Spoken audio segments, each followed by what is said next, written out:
Le agradezco De mucho acuerdo. su tiempo, su amabilidad en concederme la entrevista.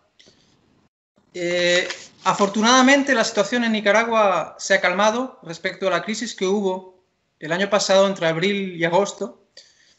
¿Qué balance hace usted de la crisis que tuvo lugar el año pasado? Bien, realmente el intento de golpe de Estado que se produjo en Nicaragua y que fue frustrado y neutralizado por la actividad de la población, del pueblo nicaragüense y el gobierno, ha estado cubierto también por una campaña mediática con algunos de los medios de comunicación internacionales encaminado precisamente a sesgar el estado de opinión pública nacional e internacional. Se ha utilizado mucho la mentira, las noticias falsas y se ha tergiversado la situación de Nicaragua. Realmente el intento de golpe de Estado, esa tendencia a romper el orden constitucional de Nicaragua y el Estado de Derecho y querer cambiar el gobierno legítimo del presidente Ortega, ha sido precisamente neutralizado. Sin embargo, tanto algunos organismos de derecho internacional como algunos medios de comunicación también han enderezado sus esfuerzos a crear un estado de opinión tergiversado y no favorable al gobierno de Nicaragua. También quería hablar de la implicación de los diferentes actores durante la crisis. Hubo representantes de la Iglesia que se posicionaron, también ciertos medios privados nacionales, ONGs, también el sector privado, con la COSEP. Hubo unas mesas de diálogo necesarias para que la paz volviera a reinar, pero hubo una dificultad también por parte de ciertos actores, ciertos grupos, cuya única reivindicación era realmente la dimisión del gobierno presidente Ortega. Entonces, ¿qué relación existe actualmente con esos sectores de la oposición? No con los más radicalizados, pero quizá con los demás. Sí, como usted sabe, realmente el presidente Ortega, en esa situación que se planteó en Nicaragua a partir de abril, convocó e invitó a un diálogo en el cual invitó a la conferencia episcopal a que actuara como mediador y testigo. Ese diálogo no fructificó por la participación precisamente de algunos miembros de la conferencia episcopal que tomaron posición favorable al sector golpista y utilizaron el medio, el diálogo, como una forma realmente de apoyar al sector golpista en Nicaragua. Eso creó una situación de dificultad en el papel de los mediadores y testigos al carecer de objetividad, imparcialidad y buena fe y poder realmente conducir un diálogo como mediadores. Eso se desnaturalizó. Además, se utilizó también medios de comunicación, el canal de televisión de la iglesia, lo cual le quitó bastante seriedad y responsabilidad a ese diálogo, convirtiéndolo realmente en una especie de plataforma de propaganda de comunicación hacia intereses específicos. El gobierno nuestro planteó la situación que en esas condiciones era difícil continuar con el diálogo y el diálogo quedó en cierta medida congelado.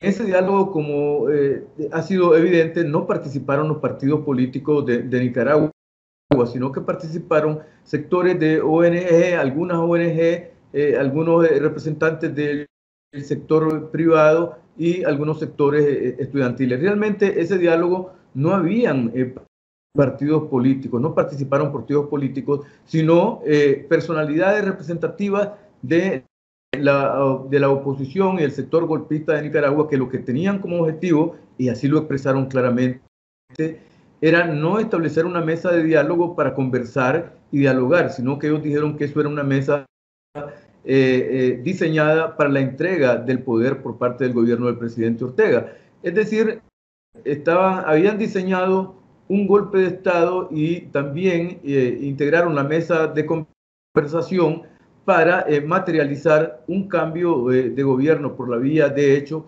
violenta implementando la Constitución Política de Nicaragua y las leyes y cambiar el gobierno legítimo del presidente Ortega, que fue electo con arriba del 70% de votos favorables a su candidatura en su momento.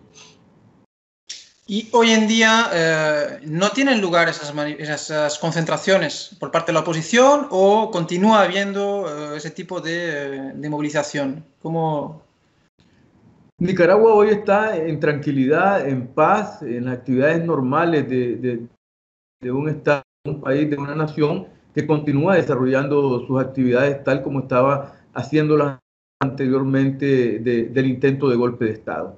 La actividad productiva en nuestro país camina en la normalidad, las instituciones del Estado hacen sus funciones, cada quien cumple los mandatos que le manda la ley. Nosotros tenemos división de poder, el poder ejecutivo, el legislativo, el judicial, el electoral, que conforme con la Constitución se trabaja de forma armónica, en coordinación y cooperación, cada uno cumpliendo las misiones que le manda la ley correspondiente. Tuvieron lugar los denominados tranques, es decir, bloqueaba la circulación. También hubieron, me parece, la participación de la COSEP en un paro patronal, es decir, que hubo llamamiento a el paro por parte de la patronal, es decir, hubo el derecho al trabajo de los trabajadores en Nicaragua, también tuvo problemas en ese sentido, ¿no?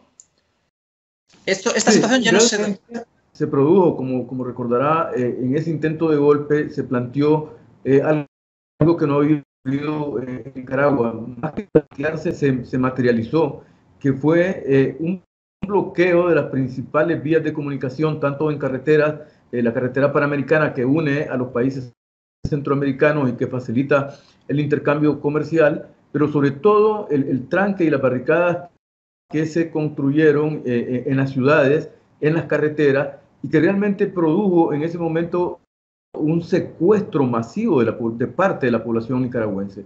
Una especie de rehén de la población, se hizo un cautiverio masivo que no se había visto en Nicaragua. Los tranques se constituyeron en ese momento en una especie de puntos de secuestro, de comisión de crímenes, de asesinatos, de violaciones, en fin, de actividad terrorista masiva en nuestro país, que paralizó precisamente la libre circulación de las personas y la libre circulación de vehículos de todo tipo, incluyendo los vehículos de servicio a la población, como las ambulancias de los hospitales, de los cuerpos de bomberos, para precisamente controlar los incendios que los mismos golpistas provocaron en diferentes alcaldías de nuestro país, edificios públicos, bodegas de medicamentos, en fin, y también centros comerciales y viviendas privadas.